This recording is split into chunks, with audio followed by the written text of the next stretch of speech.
जिसके अंतर्गत केवल 59,71,71,000 परिवार को लाभ मिलता है। हमने सिर्फ ये किया कि उसको और NFSS को, जो यहाँ पर योजना चल रही थी, दोनों को मिला के हमने लागू किया इसको। उसकी संख्या बढ़ गई है। और एक बात मैं और निवेदन करना चाहूँगा आपको माननीय अध्यक्ष महोदय कि भारत सरकार जो प्रीमियम होता है बीमा कंपनी का, उसका भी कैप लगा देती है। उससे ज़्यादा हम आपको प्रीमियम नहीं देंगे। तो आप सोचिएगा 1,052 रुपये प्रति परिवार की 7% भुगतान करती केंद्र सरकार। और जब इसका 1,800 रुपये हो गए हैं, कहाँ तो 1,052 का 1,800 रुपये और कैप उनका अलग लगा हुआ है। तो इस प्रकार से जब संख्या बढ़ गई है, हमने उसकी परवाह नहीं करी और हमने उस संख्या को मिलाते हुए 1,10,00,000 परिवारों को देना मंजूर किया। 3,50,000 के बजाय 5 लाख रुपये, 5 लाख का बीमा हुआ है। और उससे बड़ी बात ये जो अभी आपने आशंका व्यक्त करी कि आपने बीमा बंद कर दिया, लोग मारे गए, ये आपको गलत फहमी है। कोई सरकार ऐसी नहीं होगी जो इस प्रकार कदम उठाए कि आप जवाब क्या दो। 1 सितंबर 19 से 29 जनवरी 21 तक, जब तक ये योजना लागू नहीं हुई हमारी, तब तक 10,13,837 पेशेंट का इलाज हुआ। 10,13,837 पेशेंट का इलाज हुआ है, जिस पर 935 करोड़ रुपए खर्च हुए। 935 करोड़ रुपये खर्च हुए। आपने कह दिया कि वो योजना बंद होगी। बंद कुछ नहीं हुई थी। इसको हमने नया प्रोसेस करके किया जिससे कि कोई आदमी तकलीफ नहीं पाए। आप बीच में होने पड़े प्लीज।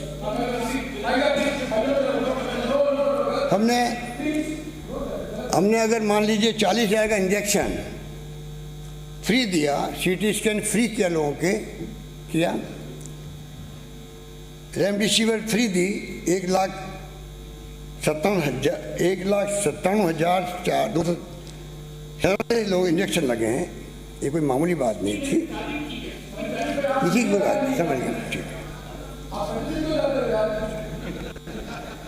जी, 45 करोड़ रुपए खर्च हुए। पर माननीय कटारिया जी का कहना कि मैंने जो है कोविड प्रबंधन किया गिलास के पीछे बैठ के किया। मैंने आपसे बात भी गिलास के पीछे बैठ के की थी। जब आप मेरे निवास पे आए थे तभी मैंने पीछे बैठ के बात करी थी। और अगर मैंने वीडियो कॉन्फ्रेंसिंग करी, 8 महीने हम लोग बंद रहे घरों में, 8 महीने काबिल हूँ कि मैं आपके सामने खड़ा होकर बोल सकता हूँ। पता नहीं किसको कोरोना कब लग जाए, पता नहीं।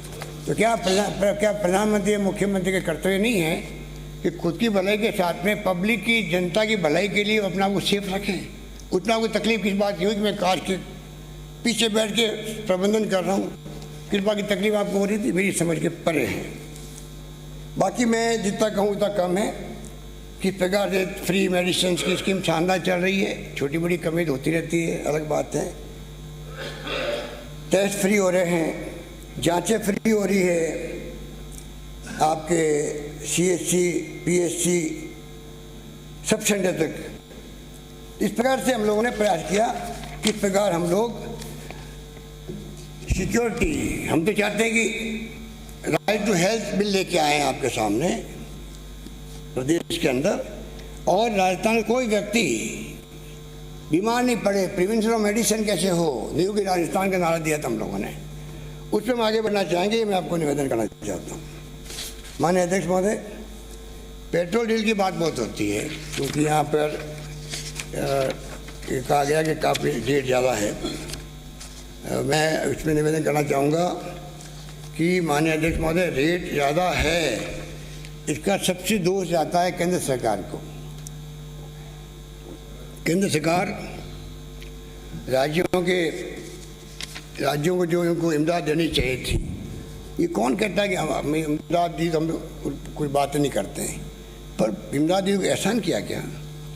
संविधान के अंदर लिखा हुआ है, फाइनेंस कमीशन रिकमेंडेशन देगा, सरकार किसी की भी हो, आपको हर राज्य को उतना पैसा देना पड़ेगा उस परसेंटेज के अंदर। पैसा हमें मिलता है। पर जो उन्होंने गलत काम किए, गलत फैसले किए, तमाम इसके 90-10 थी, 80-20 थी, 70-30 थी, सबको 50-50 कर दिया उन्होंने। GST पैसा लिखित में समझौता किया हुआ है, 10,000 करोड़ रुपये काट लिए उस पैसे को। तो मुझे आप बताइए कि फिर राज्य सरकार के पास तो कोई साधन नहीं होते हैं, कोई विकल्प नहीं होता इकट्ठा करने के पैसा, केंद्र के पास तो सब कुछ होता है।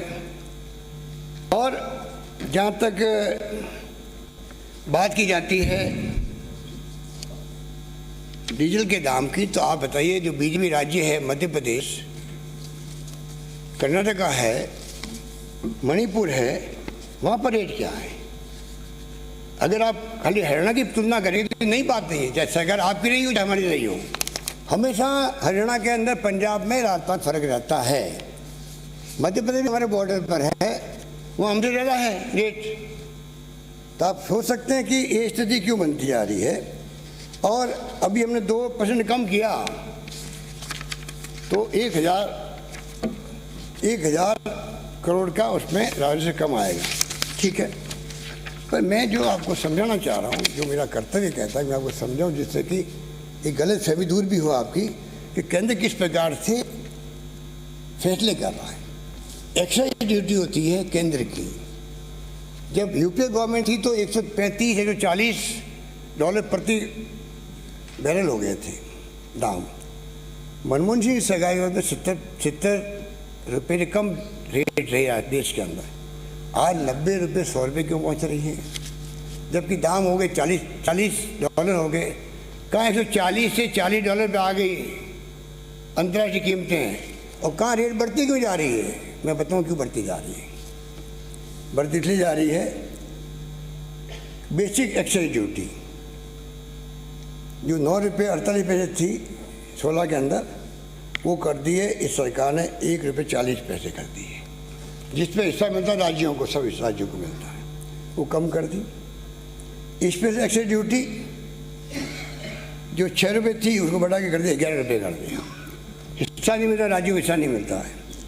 एडिशनल एक्साइज ड्यूटी लगाई, 2 रुपये थी रेट, 18 रुपये कर दी। जो हिस्सा नहीं मिलता वो बढ़ते जा रहे हैं, जो हिस्सा मिलता है उसको कम करते जा रहे हैं। तो राज्यों को पैसा कम मिल रहा है, राज्यों को मजबूरी में टैक्स बढ़ाना पड़ता है भरपाई करने के लिए, ये हमारी मजबूरी है।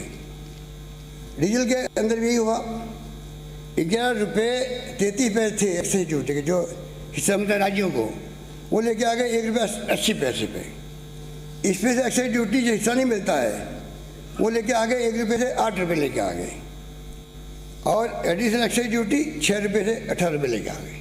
आप बताइए, खजाने बढ़ते जा रहे हैं केंद्र सरकार, उनके पास विकल्प भी है, RBI उनके पास में है, नोट छापने की मशीन उनके पास में है, वो बढ़ते जा रहे हैं। अभी उन्होंने लगा दिया एग्रीकल्चर इंफ्रास्ट्रक्चर डेवलपमेंट सेस, और उसमें सेस लगाया और एडिशनल एक्साइज ड्यूटी मामूली कम कर दी बताने के लिए।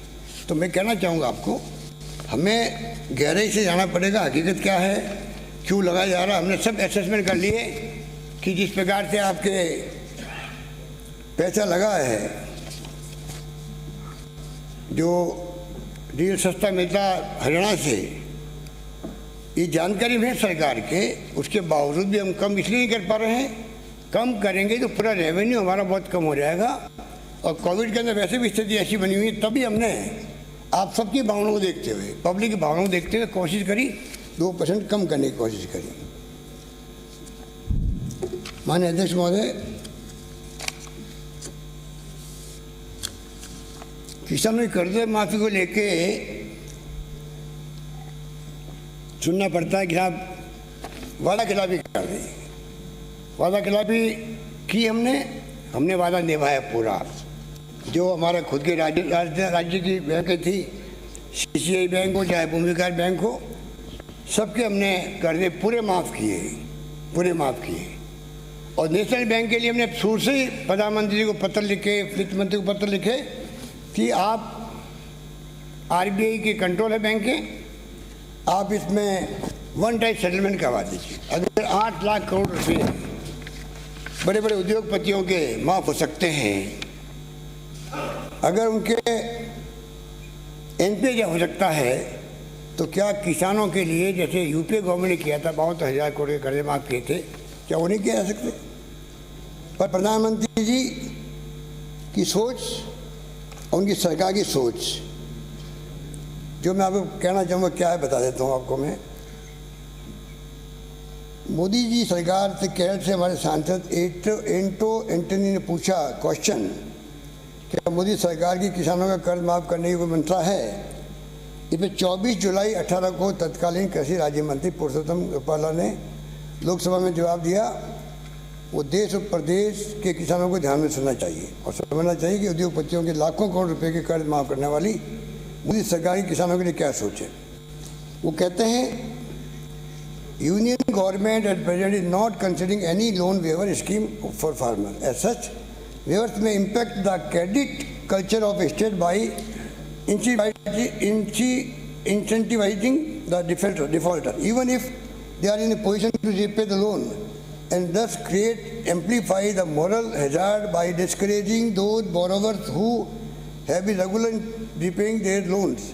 Further, each waiver granted makes it even more difficult to reject any future similar demand. इसका मतलब है भारत सरकार किसानों के लिए किसी तरह की कर्ज माफ़ी के बारे में नहीं सोच रही है, क्योंकि ऐसी कर्ज माफ़ी द्वारा डिफॉल्टर को इनाम देने की, क्रेडिट कल्चर यानी उधार देने की व्यवस्था प्रभावित होती है। इससे समय पर कर्ज चुकाने वाले लोग भी प्रताड़ित होते हैं। साथ इस तरह की कर्ज माफ़ी से आगे इस तरह की और मांगे खड़ी होती है। सरकार ने कहा कि अगर ऐसे कर्ज माफ़ी की जाती है, किसान जानबूझकर लोन नहीं चुकाएंगे। शुरू से माननीय अध्यक्ष महोदय उनकी सोच रही है, किसानों पे आरोप लगा रहे हैं कि वापस जानबूझ चुकाएंगे नहीं, हैबिट गलत पड़ जाएगी लोगों की। तो क्या मनमोहन सिंह जी सरकार ने बिना सोचे समझे माफ़ कर दिया था क्या? जबकि पंडित जवाहरलाल नेहरू ने कहा सब चीज़ें इंतजार कर सकती है, कृषि इंतजार नहीं कर सकती। तो आप सोच सकते हैं कि, और आप तो धर्म की राजनीति करते हैं, ऋग्वेद में भी लिखा है, क्षेत्रस्य पतिना वयम हिते देव जयमसी, जिसका बड़े मायने में अर्थ होता है किसान के हित से ही हम सबका कल्याण होता है। बताइए, अब उनको गद्दार कहना, देशद्रोही कहना, खालिस्तानी कहना, क्या हो रहा है? 80 दिन हो गए ठंड के अंदर पड़े हुए बेचारे, बाल बच्चों सहित बुजुर्गों सहित, उस पर कोई चर्चा नहीं, कोई बात नहीं। 3 कानून हमने पास किया, पर राज्यपाल महोदय के यहाँ पड़े हुए हैं। इतना दबाव है सरकार का, बताइए आप, जुडिशरी पे और सब बता दिया मैंने आपको। पर राष्ट्रपति महोदय से मैंने वक्त मांगा 4 मुख्यमंत्री को मिलने का, कांग्रेस के मुख्यमंत्री। अच्छे व्यक्ति है वो, अच्छे, बहुत ही अच्छे इंसान हैं, व्यक्ति से वो दबाव इतना को टाइम नहीं दे पाए। राज्यपाल महोदय को हमने 3 कानून भेजे बना, 4 कानून। 5 एकड़ की बात चली, 5 एकड़ भूमि की अभी तक कुर्की हो रही है। आप मैंने किसी सदस्य ने पूछा सवाल, इसलिए हो रही है। वो कानून भी राज्यपाल महोदय के यहाँ राजभवन में पड़ा हुआ है, भेज नहीं पा रहे, वो इतने दबाव के अंदर है। आप सोचिए क्या हो रहा है। आप भेज दीजिए, राष्ट्रपति महोदय साइन नहीं करेंगे, बात खत्म होगी। पर राज्यपाल महोदय पे दबाव को वो आप पे भेज नहीं पाए, ये तो अच्छी बात नहीं है। हमने कोशिश की किस प्रकार से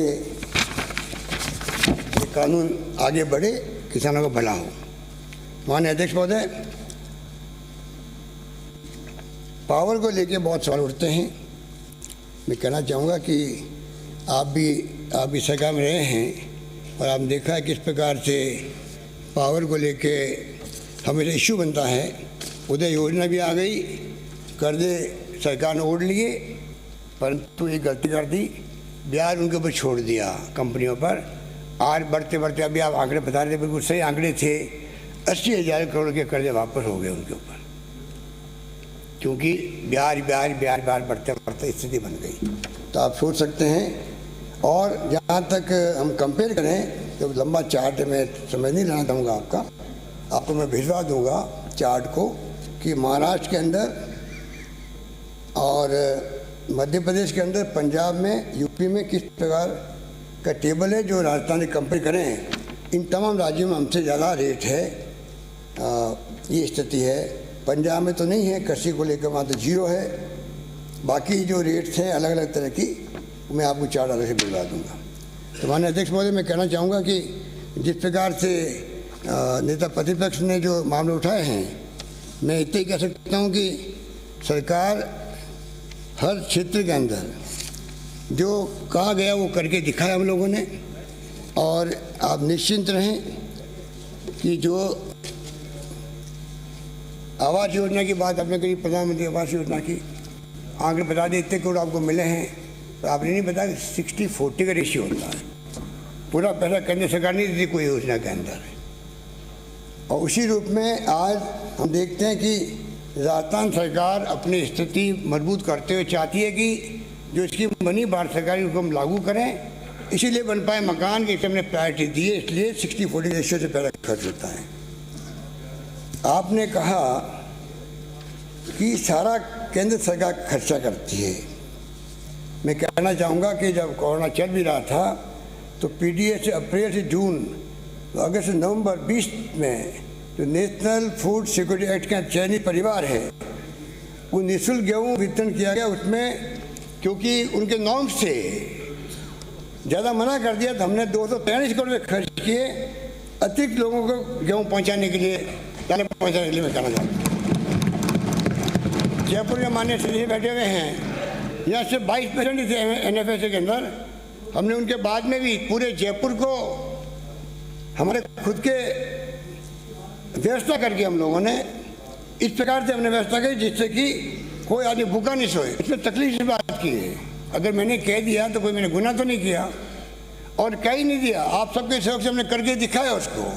पब्लिक ने साथ दिया, पड़ोसी ने साथ दिया, NGO ने साथ दिया, एक्टिविस्ट ने साथ दिया, धर्म गुरुओं ने किया अपने अपने तरीके से। इसमें बुरा क्या, अगर हमने एक आह्वान किया पब्लिक को, राजस्थान सतर्क है, कोई भूखा नहीं सोए, क्या बुरा कर दिया? पर आपकी तो फितरत के अंदर है। पहली बार 4 अकाल बढ़ गए थे 98 से 2003 के बीच में, तो आपके नेता कहने लगे कि लोग भूखे मरेंगे। वसुंधरा जी ने कहा, मैंने कहा वसुंधरा जी भूखे मरने की बात छोड़ो, मेरे रहते हुए एक आदमी भूखा नहीं सोने दूंगा उस वक्त मैंने कहा। और मैं करके दिखाया, उसको करके दिखाया। तो आपको समझना चाहिए था कि जो इस बार हम कह रहे हैं कि वो कोई भूखा नहीं सोएगा तो पूरा अनुभव मेरे काम आएगा, ये आपको विश्वास होना चाहिए था। तो लगता आपको विश्वास नहीं था कि भूखा नहीं सोएगा, और भूखे वास्तव में भूखा कोई नहीं सोया, ये मैं कह सकता हूँ। हमने 37% श्रेणी के परिवारों को सर्वे करा करके 10 किलो गेहूँ 2 किलो चना अलग से दिया हम लोगों ने। और NFSA के में परिवारों की क्योंकि शिलिंग है उसके अंदर, आपको मालूम होगा नेशनल फूड सिक्योरिटी एक्ट में शिलिंग बना रखी है भारत सरकार ने, शहरों की गाँवों की। और सेंसस कौन सा है? 2011 का सेंसस है। अरे भाई अब तो 21 हो गए, 10 साल हो गए इसको। हमने कहा आप लेटेस्ट सर्वे के आधार पर स्कीम लागू करो। ये मैंने प्रधानमंत्री से रिक्वेस्ट भी करी है। पर हमने 80 करोड़ रुपये खर्च करके उनका ध्यान में रखा कि शिलिंग में जो नहीं आते थे 34 लाख चयनित परिवारों को हमने इस प्रकार से गेहूँ खरीद करके उनको निःशुल्क बांटा उस वक्त में। और तो और हमने 33 लाख लोगों को, जो गरीब लोग थे, उनका पूरा सर्वे करवाया गया। और डेस्टिट्यूट भी थे उसके अंदर, रेहड़ी वाले थे, पटरी वाले थे। 33 लाख लोगों को हमने 1,1500 रुपये, 3,500 रुपये दिए। करीब 1,155 रुपये, 1,155 करोड़ रुपये हमने बांटे उस वक्त में। तो इसमें मैंने कोई गलती